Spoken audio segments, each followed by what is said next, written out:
I just saw Sinners and holy shit do I have thoughts. Like my other reviews, this will be slammed with spoilers, so you have been warned. We've been gone a long time. You twins? Nah, we cousins.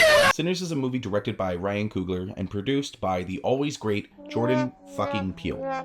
The star power doesn't stop there though. We got Delroy Lindo, Omar Miller, Haley Steinfeld, and the main man, Michael B. Jordan. Trying to leave their troubled lives behind, twin brothers Smoke and Stack return to their hometown to start again, only to discover that an even greater evil is waiting to welcome them back. I'm not gonna lie, this trailer didn't really impress me. Don't get me wrong, it's a fine trailer. It's a beautiful trailer. I've been burned by trailers before. That weird live action Avatar The Last Airbender. So, needless to say, I'm not going to base a movie off of its trailer alone. First, I'd like to give some flowers to the actors that I believe did the best. Michael B. was great throughout the whole movie. Another insane performance was by somebody I've actually never even heard of. Wunmi Musaku. Fuck that up. She was by far my favorite actor throughout the entire movie. I thought her character was very well thought out. I'm really excited to see her in more roles. And lastly, Delroy Lindo. I mean, it's Delroy Lindo. I don't know what else the fuck you want me to say. I mean, have you seen The Harder They Fall? The Good Fight? Fucking Up. He actually was the Rottweiler Beta in the movie Up, so don't say I didn't teach you anything. The cinematography was beautiful. I mean, from the beginning to the end, everything was shot beautifully. The setting, the wide open shots, the sets just looked simple and amazing in my opinion. That's about the last overwhelmingly positive thing I can say about it though. But we'll get into that later. First, let's talk.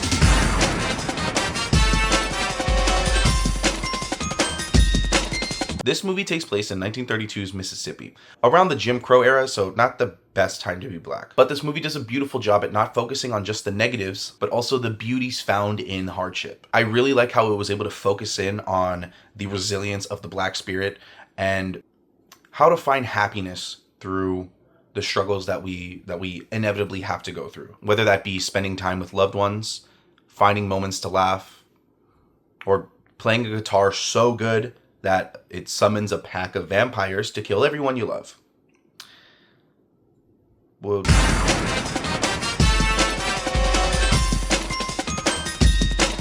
the movie's about 2 hours long, and it does a pretty good job keeping you excited for what's to come. I saw this with my girlfriend. Surprise, boys. I'm not gay. I just look like this. I remember saying, I can't believe this movie hasn't even started yet, an hour into the movie.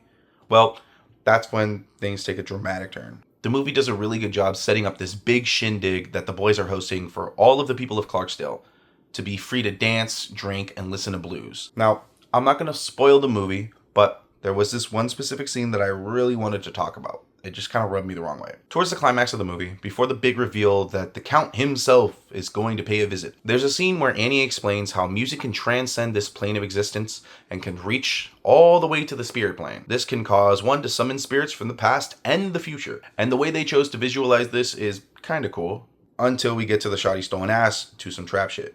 I will say that part for sure did take me out. If that one part of the entire movie wasn't in there, I honestly probably could have forgiven every other scene that I just didn't vibe with.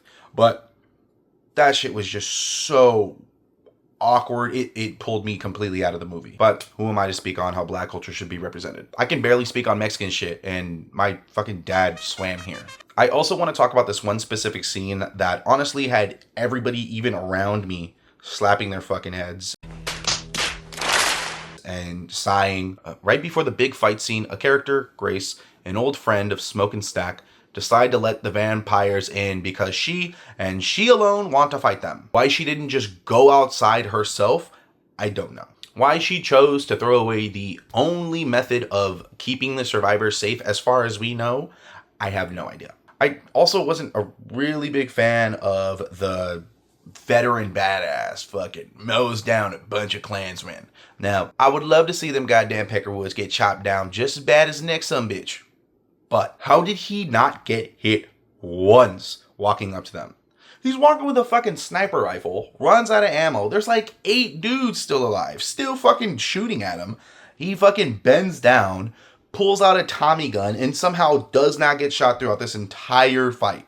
Throughout this entire thing. There was another scene that really Oh, he's running up to the truck. They're shooting at him. And he throws a grenade in. He literally gets this close. He throws a grenade in this close. How do you not just put a bullet right in his head? Now, don't get me wrong. This movie is still a watch if you have not seen it. One of my favorite moments was the initial scene with Smoke and Annie seeing each other for the first time in 7 years.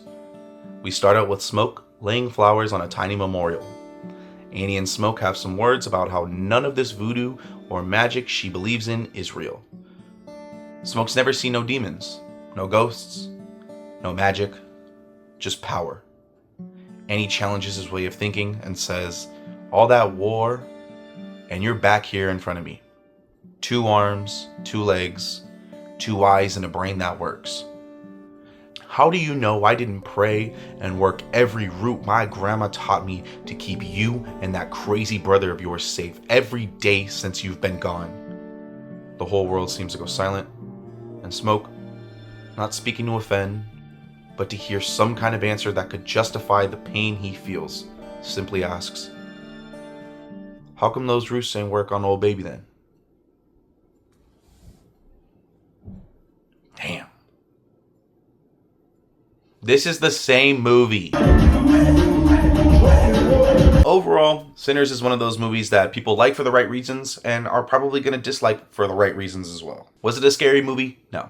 If I didn't have the horror action label in my mind, if they just kept it to action, I might have liked it a little bit more, but that horror, I was really relying on it to show a little bit more, so I kind of have to deduct points because of that. With all of this being said, I will still give this movie 7 jig dancing Irish vampires out of 10. Those are my thoughts on Sinner. Did you see it yet? Did you like it? Let me hear your opinions in the comments down below, and don't forget to like and subscribe. But that's it for this video.